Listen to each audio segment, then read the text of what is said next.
तो दिल्ली, राजस्थान और हरियाणा में गर्मी ने नए रिकॉर्ड तोड़ दिए हैं।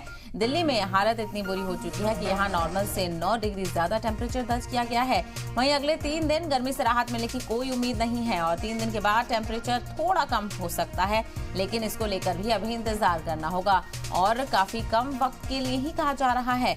तो लगातार गर्मी का कहर बढ़ता हुआ नजर आ रहा है। अलग अलग तरीके इस गर्मी से बचने के इख्तियार किए जा रहे हैं। तो दिल्ली, राजस्थान और हरियाणा में गर्मी से नए रिकॉर्ड बन रहे हैं। लोगों को शदीद परेशानी का सामना करना पड़ रहा है।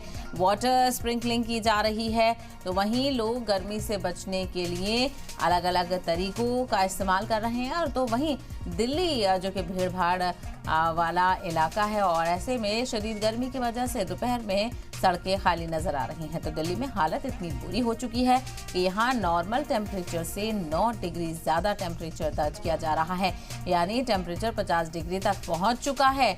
और अगले 3 दिन तक इस गर्मी से कोई राहत मिलने की उम्मीद नहीं जताई जा रही है। आईएमडी की तरफ से अलर्ट जारी किया गया है। लोगों से एहतियात बरतने की अपील की गई है और बिना जरूरत घर से बाहर निकलने की हिदायत नहीं दी गई है। कहा गया है कि घर में ही रहकर अपना ख्याल रखें और ज़्यादा से ज़्यादा पानी का इस्तेमाल करने की हिदायत दी जा रही है। तो तपती धूप देखने को मिल रही है, तो वहीं काफ़ी लू भरी हवा भी चल रही है। तो दिल्ली और राजस्थान और हरियाणा में गर्मी से नए रिकॉर्ड बन रहे हैं।